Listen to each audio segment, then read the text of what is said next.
بسم اللہ الرحمن الرحیم۔ محترم ناظرین، حضرت محمد مصطفیٰ صلی اللہ علیہ وآلہ وسلم نے فرمایا، اگر میں ماں باپ کو اس دنیا میں زندہ پاتا اور اگر میں عشاء کے فرض پڑھ رہا ہوتا اور میرے ماں باپ میں سے کوئی مجھے آواز دے تو میں نماز چھوڑ کر انہیں لبیک کہتا۔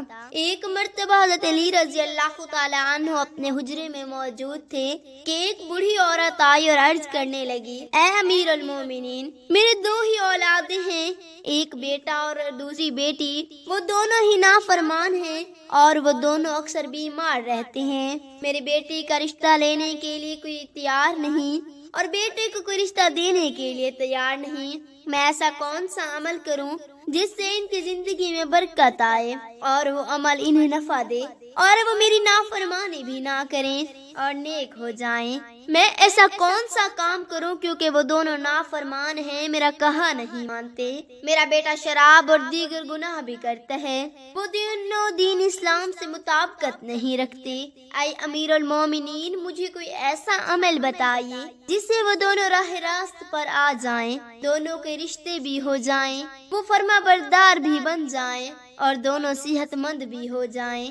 حضرت علی رضی اللہ تعالی عنہ نے اس عورت سے فرمایا کہ ماں باپ کے 6 ایسے گناہ جن کی سزا اولاد کو بھی ملے، وہ 6 عمل ایسے کون سے ہیں جن سے اولاد کا تعلق جڑ جاتا ہے؟ حضرت علی رضی اللہ تعالی عنہ نے فرمایا، اگر ماں باپ یہ عمل کرتے ہیں تو ان کی عمل کی وجہ سے اولاد بھی اس جرم میں شریک کر دی جاتی ہے۔ اس خاتون نے پوچھا، وہ 6 عمل کون سے ہیں؟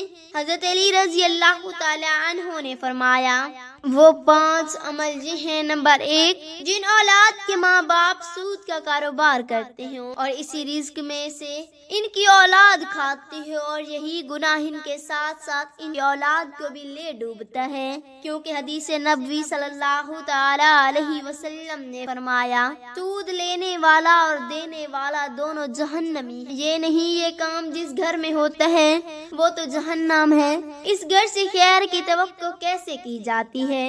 اور پھر وہی ماں باپ اپنی اولادوں کو گلا کسی منہ سے کریں جب تم نے اپنی اولادوں کو خیر و برکت کا نوالا کھلایا ہی نہ ہو، اور ان کی طرف سے خیر کی توقع کیسے کر سکتے ہو؟ اس لیے اس نامراد عمل کو چھوڑ کر اللہ تعالیٰ کی ذات کے آگے توبہ کر کے اس برے اعمال سے چھٹکارا حاصل کریں، کیونکہ اللہ تعالیٰ توبہ کرنے والوں کو پسند فرماتا ہے۔ اس لیے اس اعمال میں والدین کے ساتھ ساتھ اولاد بھی شریک جرم ہو جاتی ہے۔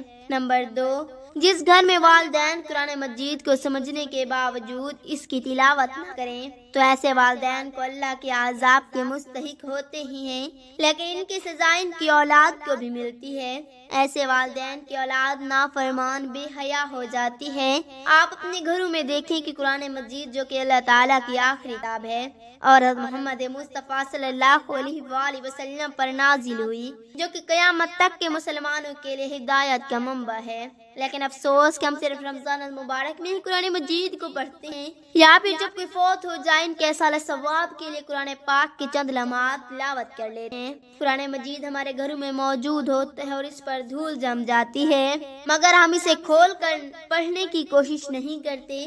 ہمیں چاہیے کہ اس مقدس کتاب کی تلاوت کریں تاکہ ہمارے گھروں میں اللہ تعالیٰ اپنی بابرکت رحمتیں اور برکتیں نازل فرماتا رہے۔ جو ماں باپ قرآن کو سمجھنے کے باوجود نہیں پڑھتے، ان کی اولادیں بے حیا اور تنگ دست ہو جاتی ہیں۔ نمبر 3، امیر المومنین حضرت علی رضی اللہ تعالی عنہ نے فرمایا، جس گھر میں ماں باپ روزانہ لڑتے ہیں اور ایک دوسرے کو گالیاں دیتے ہیں، جہاں گالیاں دی جائیں وہاں شیطان ڈیرے ڈال دیتے ہیں۔ اللہ سبحانہ وتعالیٰ کے ملائکہ اور فرشتے ان گھروں میں نہیں آتے جہاں روزمرہ میاں بیوی ایک دوسرے سے جھگڑا کرتے رہتے ہیں یا ایک دوسرے کی غیبت اچھالتے رہتے ہیں۔ یہ اثر ان کی اولاد پر بھی پڑتا ہے اور یہی وہ عمل ہے جو ماں باپ کے ساتھ ساتھ سزا اولاد کو بھی ملتی ہے، اور شیطان ان کو ہر وقت بھڑکاتے رہتے ہیں۔ آپ خود سوچیں کہ جس گھر میں ہر وقت شیطان کا بسیرا ہو، فرشتے وہاں نہ آئیں، تو ایسا گھر تو جہنم ہی ہوگا، کیونکہ فرشتوں تو یہودیوں اور مشرکوں کے گھر میں نہیں آتے۔ حضور نبی کریم صلی اللہ علیہ وآلہ وسلم کو فرمان اقدس ہے، کہ ایک دوسرے کو گالیاں دینا اسلام میں حرام ہے۔ جو کام حرام اور وہی کام ہم اپنے اولادوں کے سامنے کرتے رہیں، کیا ہماری اولادیں نیک صلاح بن سکتی ہیں؟ کبھی نہیں۔ اس لیے میاں بیوی کو چاہے اپنی اولاد کے سامنے یا روزمرہ کی زندگی میں پیار و محبت اور حسن و سلوک سے رہا کریں۔ والدین کو دیکھ کر اولاد جوان ہوتی ہے۔ جیسا طرز عمل والدین کا ہوگا، اولاد کا بھی ویسا ہی ہوگا۔ جن بچوں نے ساری عمر اپنے والدین کو لڑائی جھگڑا کرتے، گالیاں دیتے دیکھا ہو، تو ایسی اولاد سے والدین کیسے توقع رکھ سکتے ہیں کہ ان کی اولاد فرما بردار ہوگی؟ اس لیے اس برے عمل کا نتیجہ اولاد کے مقدر پر بھی اثر ڈالتا ہے۔ اس لیے حضرت علی رضی اللہ تعالی عنہ نے فرمایا کہ ماں باپ کو چاہے کہ دین اسلام سے بات چیت کے جو طریقے بتائے گئے ہیں ان پر عمل کرے، تاکہ ان کی اولادوں کو تربیت درست کیسے ہو۔ اس طرح آپ کی اولادیں نافرمان اور بے حیا نہیں ہوگی۔ اپنے گھروں میں نیکی کی باتیں پھیلائیں، اپنی اولاد کو نیکی کا درس دیں۔ اپنی بیٹی کو حضرت فاطمہ الزہرا رضی اللہ تعالی عنہا اور حضرت عائشہ صدیقہ رضی اللہ تعالی عنہما کے واقعات بتایا کریں، ان کی طرز زندگی کے متعلق بتایا کریں، تاکہ ہماری بیٹیاں باحیا اور پردے دار ہوں۔ نمبر 4، حضرت علی رضی اللہ تعالی عنہ فرماتے ہیں کہ ماں باپ کی بے پردگی کی وجہ سے ان کی اولادوں پر بیماریوں کا حملہ ہوتا ہے۔ حدیث صحیح بخاری میں حضرت ابو ہریرہ رضی اللہ تعالی عنہ سے روایت ہے کہ نبی کریم صلی اللہ علیہ وآلہ وسلم نے فرمایا کہ پردہ عورت پر واجب ہے، جبکہ بے پردہ عورت پر جہنم واجب ہے۔ جس گھر میں بے حیائی اور بے پردگی ہوتی ہے تو اللہ سبحانہ تعالیٰ کے فرشتے ایسے گھروں میں رہنے والوں کے لیے بد دعا کرتے ہیں، اور شیطان ایسے گھروں کو اپنا بسیرا بنا لیتا ہے۔ جہاں بے پردگی عام ہو، اس گھر کی اولادیں بے حیا، نافرمان اور غلط کاموں کا شکار ہو جاتی ہیں۔ یہی نہیں بلکہ پریشانیاں اور مصیبتیں ایسی اولادوں کا مقدر بن جاتی ہیں۔ یہ ان کے والدین کی بے پردگی کی وجہ سے ایسا ہوتا ہے۔ جس گھر میں بے حیائی ہوتی ہے وہ اللہ کی برکت اور رحمت نہیں ہوتی۔ ایسے ماں باپ کی اولادیں فتنوں اور بلاؤں سے محفوظ نہیں رکھ سکتی، کیونکہ اللہ تعالیٰ کے فرشتے جو ان برائیوں یا فتنوں کو روکتے ہیں وہ تو اس گھر سے چلے جاتے ہیں۔ جس گھر میں اللہ تعالیٰ کے ملائکہ فرشتے نہ آتے ہوں وہ گھر جہنم کے گھروں میں سے ایک گھڑا ہے۔ ایسی اولادیں ماں باپ کی نافرمانی کرتی ہیں اور ہمیشہ پریشانیوں، تنگ دستیوں، بلاؤں، خطاؤں کی ضد میں رہتی ہیں اور شیطان کی پھیلائی ہوئی چال میں مبتلا رہتی ہیں۔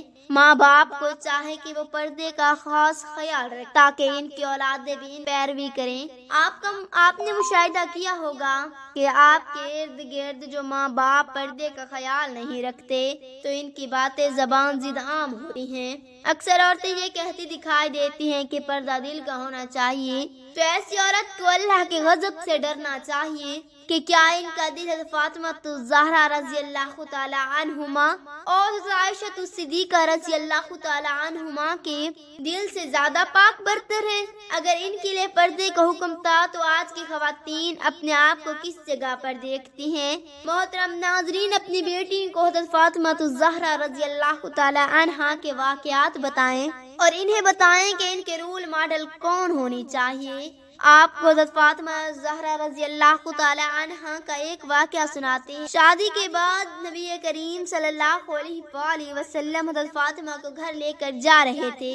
پھر راستے میں ایک نابینا صحابی بیٹھے ہوئے تھے۔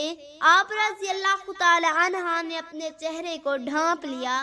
نبی کریم صلی اللہ علیہ وآلہ وسلم نے فرمایا، بیٹی فاطمہ، یہ صحابی تو نابینا ہیں، آپ نے کیوں چہرہ ڈھانپ لیا ہے؟ تو فاطمہ الزہرا رضی اللہ تعالی عنہما نے عرض کیا کہ ابا جان، مجھے غیر محرم سے پردے کا حکم دیا گیا ہے، نہ کہ ان افراد سے جن کو نظر آتا ہے۔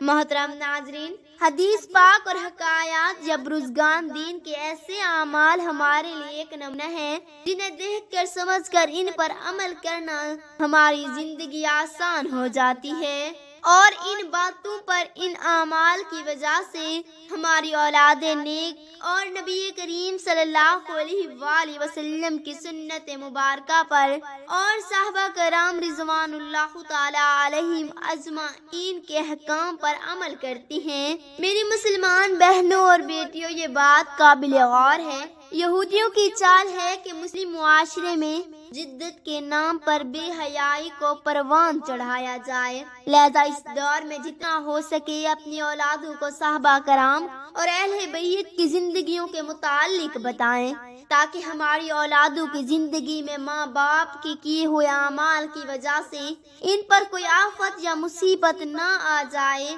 نمبر 5، حضرت علی رضی اللہ تعالی عنہ نے فرمایا کہ وہ والدین جو کسی کی اولاد کے بارے میں برا سوچتے ہیں، انہیں دیکھنا چاہتے ہیں کہ اگر وہ دوسروں کی اولادوں کے بارے میں برا سوچیں گے تو تمہاری اپنی اولاد بھی اس برے عمل سے بچ نہیں پائے گی، کیونکہ اللہ تعالیٰ کی ذات بہت برتر بڑی حکمت والی ہے۔ جیسا کرو گے ویسا بھرو گے۔ جو تم دوسرے ماں باپ کی اولادوں کے لیے سوچتے ہو، اللہ برتر بھی تمہارے اولادوں کے سامنے کراتا ہے، کیونکہ اللہ تعالیٰ بڑا رحمان اور رحیم ذات ہے۔ اللہ تعالیٰ ماں سے زیادہ اپنے بندوں محبت فرماتا ہے۔ اگر تم کسی کی اولاد کو پریشانی میں ڈالو گے تو اللہ تعالیٰ وہی نظریہ تمہاری اولاد پر مسلط فرما دیتا ہے، کیونکہ جیسا کرو گے ویسا بھرو گے۔ جیسا تم دوسروں کی اولاد کے متعلق سوچتے ہو، اللہ تعالیٰ وہی نظریہ دوسروں کے ذہن میں تمہاری اولادوں کے تعلق بنا دیتا ہے۔ جیسا تم کسی کی بیٹی کے بارے میں چاہتے ہو، اللہ تعالیٰ ویسا ہی تمہاری بیٹی کے ساتھ کرتا ہے۔ حدیث پاک کا مفہوم ہے کہ نبی کریم صلی اللہ علیہ وآلہ وسلم کے پاس ایک صحابی آئے اور عرض کیا، یا رسول اللہ صلی اللہ علیہ وآلہ وسلم، فلاں صحابی عورت کو چھپ چھپ کر دیکھتے ہیں۔ تو آپ صلی اللہ علیہ وآلہ وسلم نے اس صحابی سے فرمایا کہ اس صحابی کو بلا کر لاؤ۔ جب وہ صحابی آپ کی خدمت اقدس میں حاضر ہوئے تو آپ نے ان سے کہا، تم نے اپنے گھر کی حفاظت کی ذمہ داری چھوڑ دی ہے؟ اس صحابی نے جواب دیا، میں تو اپنے گھر کی آپ صلی اللہ علیہ وآلہ وسلم کے فرمان کے مطابق نگہبانی کرتا ہوں۔ آپ صلی اللہ علیہ وآلہ وسلم نے فرمایا، جاؤ گھر جا کر دیکھو کیا آپ کا گھر محفوظ ہے یا نہیں۔ وہ صحابی جب گھر گئے تو دیکھا کہ اس گھر کی ایک دیوار گر چکی ہے۔ وہ صحابی واپس آئے، آپ صلی اللہ علیہ وآلہ وسلم کی خدمت اقدس میں حاضر ہوئے اور عرض کیا، یا رسول اللہ صلی اللہ علیہ وآلہ وسلم، یہ کیا معاملہ ہے؟ تو آپ نے فرمایا، اگر تم کسی کی عورت کو دیکھو گے تو اللہ تعالیٰ تمہارے گھر کی دیواریں گرا دے گا۔